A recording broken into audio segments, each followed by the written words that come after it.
quand il rencontra une jeune femme vêtue d'un kimono. Elle se tenait debout, relevant d'une main un pan de son habit, au bord de la piscine, apparemment toute seule. Quelle sorte de femme était-ce là, à cette heure? Ce n'était pas possible. Où était son serviteur? Et tout en se faisant ces réflexions, l'homme passa devant lui. Alors, la femme l'interpella. S'il vous plaît, où allez-vous? Je vais vers Minot au Waterloo. Ah bon? Alors, sans doute, n'avez-vous pas beaucoup de temps? Mais j'aurais besoin d'aide. Ne pourriez-vous pas me consacrer un moment? Que voulez-vous? Savez-vous où se trouve la demeure d'un certain Linwood Typhy? Je voulais me rendre, mais je me suis perdue. Est-ce que vous pourriez nous amener? Ah, si vous allez chez lui, pourquoi vous trouvez-vous là? Il demeure tout près d'ici. Mais je suis trop pressée pour pouvoir vous y accompagner. La femme insiste. Je vous comprends, mais mon affaire est très importante. Je vous en prie, amenez-moi là-bas, s'il vous plaît. Comme la femme insistait sérieusement, l'homme ne put refuser. Et finalement, il l'accompagna à la demeure de Linwood Typhy.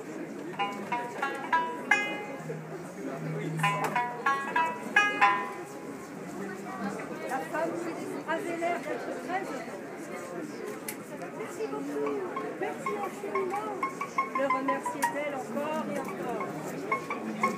L'homme la trouvait décidément bien étrange. Il y avait chez elle quelque chose d'indéfinissable qui l'inquiétait. Mais il se faisait sans doute des idées. Ils arrivèrent donc rapidement devant la porte de la demeure. Vous voilà arrivés, déclara l'homme. La femme le remercia de merci d'avoir pris le temps de me conduire chez Linwood Typhy. Malgré vos affaires puissantes, je vous en suis infiniment reconnaissante. Je suis la fille d'Ancien qui habite le district du pays d'Omi.